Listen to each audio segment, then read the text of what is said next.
All right, everyone, get ready because today we're going deep, really deep into the strategy to execution framework. Yeah, we're talking about how to actually make those brilliant strategies work in the real world. Exactly. It's one thing to have a killer product roadmap all laid out, Right, all the shiny ideas. but then how do you go from that brainstorm to actually shipping a product that people love? That's where so many companies get tripped up. It's not that their idea was bad, but Yeah, the execution just wasn't there. the execution was missing, and that's where we're turning to the experts for this deep dive. We've got the International Institute of Business Analysis. The IIBA, they've literally written the guide on this framework. And we're going to break it all down for you. So let's imagine our listeners are product managers, and they've just launched this big product update, something they've been working on for months. Okay, so the launch party is over, the confetti's settled, but now what? Now you have to figure out, is this thing actually working the way we thought it would? Because users can be unpredictable, they might use your product in ways you never even imagined. Absolutely. So how do we know if we're on the right track? That's where operational validation comes in. It's not just about theory. Right, it's about getting real. Getting real, seeing how your product is actually being used out there in the wild. And the IIBA guide makes a really good point about the importance of early adopters. Oh yeah, those first few enthusiastic users They're the ones who are willing to try new things. and give you that valuable feedback. Absolutely. And they can make or break your launch. They can become like your volunteer product evangelists almost. Exactly. They're spreading the word, helping other users get on board. So how do we as product managers, how do we make sure those early adopters are successful? It's all about support, targeted support. So we're talking like exclusive webinars maybe, Webinars, Q&A sessions just for them, early access to bug fixes. making them feel like VIPs, You're basically turning them into mini experts. which benefits everyone because they can then Yeah. go and help other users. It creates this ripple effect of knowledge throughout your user base. I like it. But even with those rock star early adopters, there's always the risk of what the IBA calls backsliding. Backsliding, yeah. It's like starting a new diet. You're all motivated the first week, and then bam, You're back to pizza. back to pizza. Old habits die hard, and it's the same with product updates. People get busy. They revert back to their old workflows. And sometimes they just think, you know what, the old way was easier. So how do we combat that backsliding? How do we make sure the change sticks?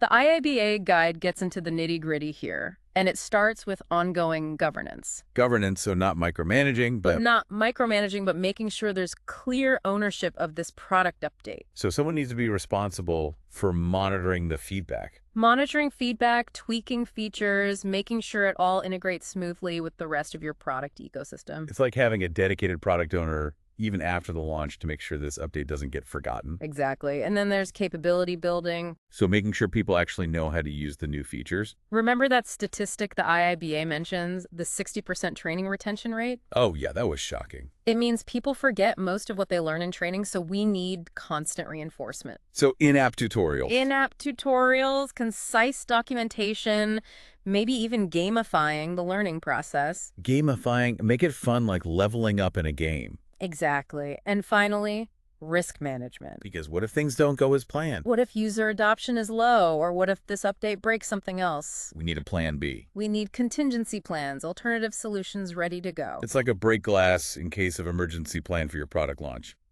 And all of this ties back to answering one crucial question. Did this update actually solve the problem we set out to solve? That's the ultimate measure of success, right? It's not about features for feature's sake. It's about impact. Did we make our users' lives easier? Did we fix that bottleneck? Did we make the product more delightful? And how do we actually measure that? The IIBA is very clear on this. You measure against the goals you set in your initial business case and change strategy. So we're talking about specific metrics. User engagement, increased sales, reduced churn. Those numbers tell the story. Data is king. Data is king. It's not just gut feeling. It's about looking at those hard numbers to see if this update actually moved the needle. And the IIBA provides a bunch of tools to help with this, right? Absolutely. User surveys, A/B testing, good old-fashioned user interviews to really understand what's working and what needs tweaking. And that's where those case studies the IBA mentions become so valuable. Those real-world examples of how other companies have tackled these execution challenges. Like that one case study about the software revamp. Yeah, the one that was supposed to take 3 years, but they delivered it in 12 months. And with even more functionality. With even more functionality, it proves amazing execution isn't just a myth. Okay, so how did they do it? Well, one key factor was strong executive sponsorship. So the leadership team was really on board. They weren't just passively supportive, they were actively involved, championing the project, removing roadblocks. So they had someone at the top who was fighting for them. Exactly. But even with the best leadership, they still had a 5% budget overrun. Reality bites, huh? Reality Bites, the IIBA guide uses this as a reminder that things happen, you can plan meticulously, but a little flexibility is always wise. So ambitious goals, but realistic expectations. And to make things even more interesting, there's another case study where a company achieved an 80% user adoption rate in just 3 months. 80% in 3 months. It makes you wonder, how did they get people to embrace change so quickly? All right, now I'm hooked. We need to dissect that case study for sure. But let's take a breath and recap what we've covered so far. We've talked about operational validation, making sure the change sticks, and measuring actual results. It's clear that execution is so much more than just launching and hoping for the best. It's a continuous cycle of learning, adapting, and refining. And the IIBA guide gives us a fantastic roadmap for navigating this complex world. With a focus on people, processes, and practical tools. All right, I'm feeling pumped and ready to dive into those case studies. Let's see what gems of wisdom we can unearth to help our listeners become execution masters. Welcome back to our deep dive, everyone. Let's get into these case studies and see what execution lessons we can steal. All right, stealing good ideas. I'm all for that, especially when it comes to nailing that execution phase.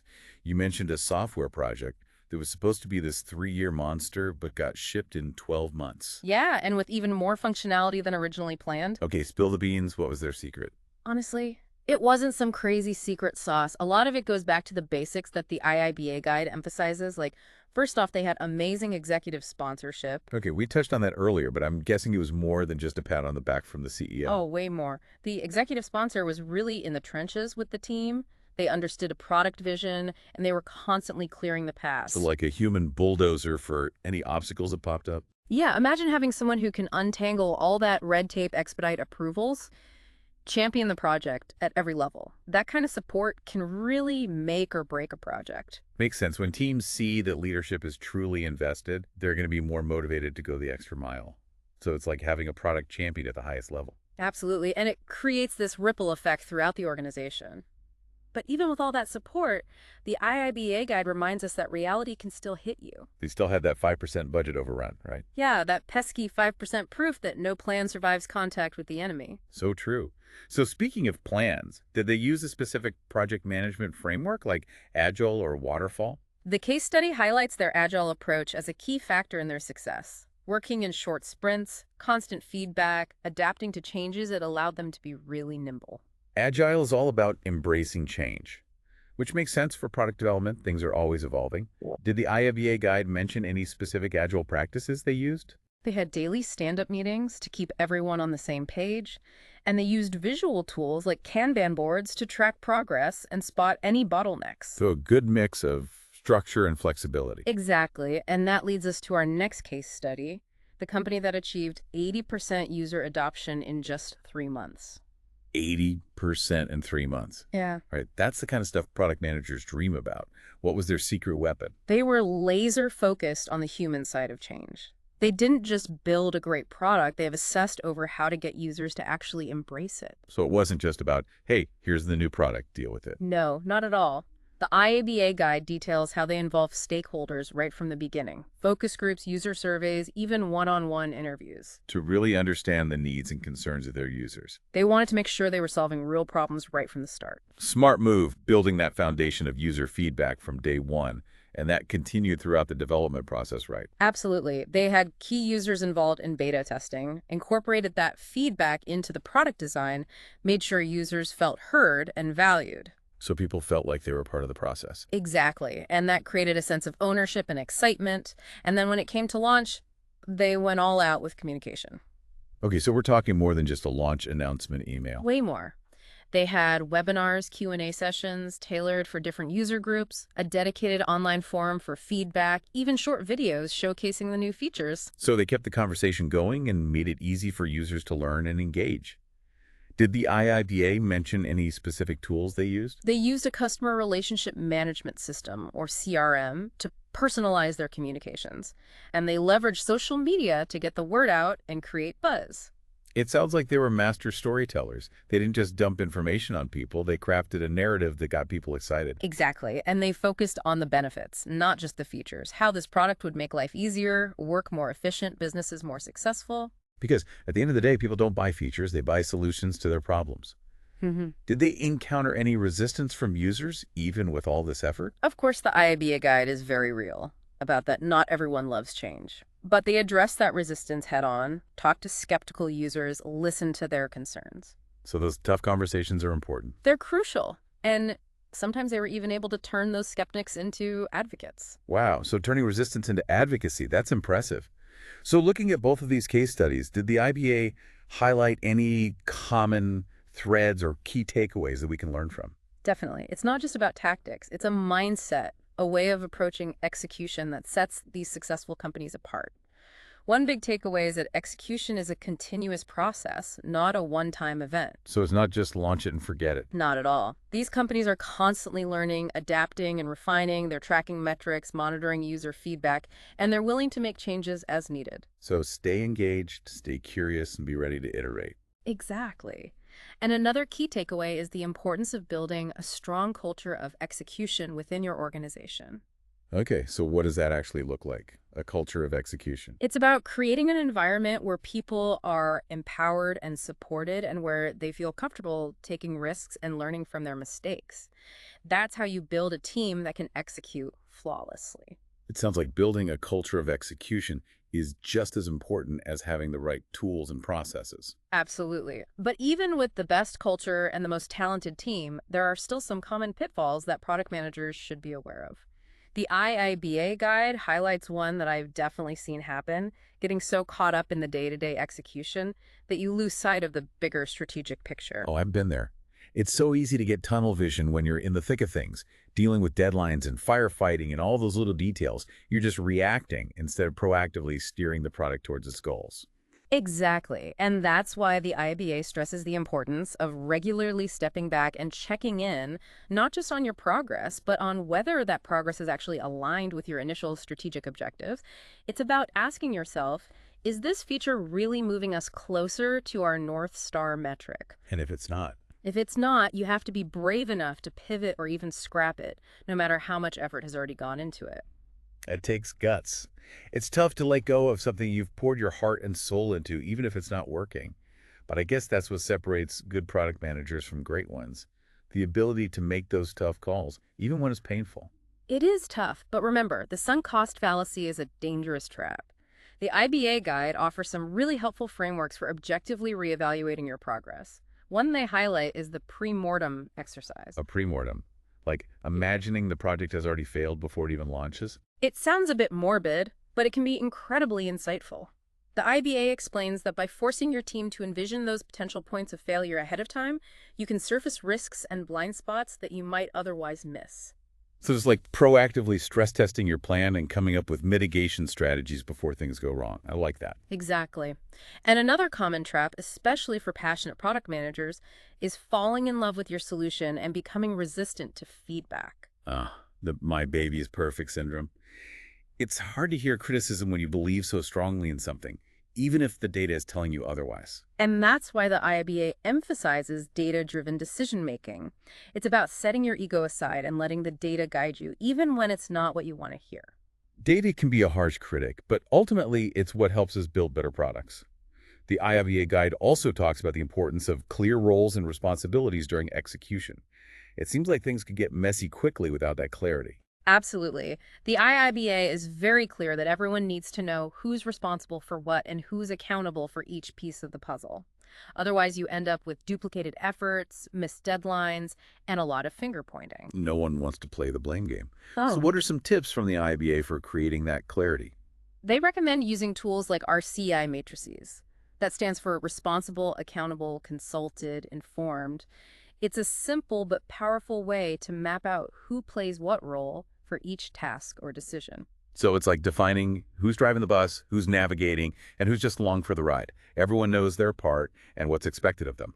Right. And in addition to clear roles, the IIBA guide talks about building a team that has the right skills and the right mindset for execution. So we're not just looking for technical brilliance, but also people who can handle the pressure and adapt to the inevitable changes that come with execution. Exactly. The IIBA guide actually uses the term T-shaped individuals. These are people who have deep expertise in their specific area, that's the vertical part of the T, but who also have a broad understanding of the whole product development process, the horizontal bar.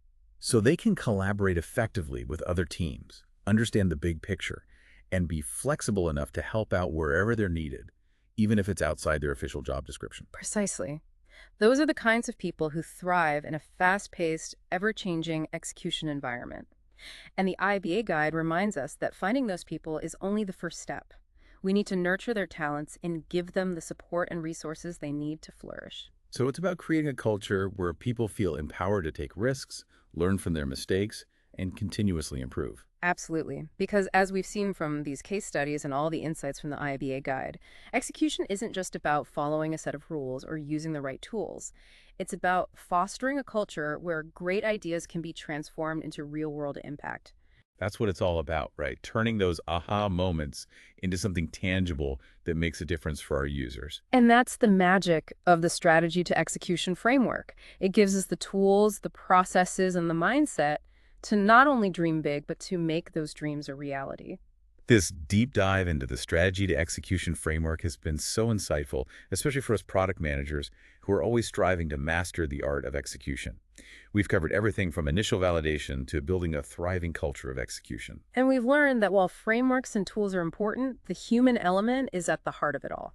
It's about strong teams, open communication, data-driven decisions, and a relentless focus on the users we serve. So as we wrap up this episode, what's the one key takeaway you hope our listeners will remember? I'd say it's this. Execution is a journey, not a destination. It's a continuous process of learning, adapting, and always pushing ourselves to do better. I love that. Embrace the challenge, use the tools and insights we've discussed, and never stop innovating and pushing the boundaries. A huge thank you to our expert for sharing their expertise and to you, our listeners, for joining us on this deep dive. We hope you've gained some valuable knowledge and feel inspired to turn your own product visions into beautifully executed realities. Until next time, keep learning, keep innovating, and keep executing.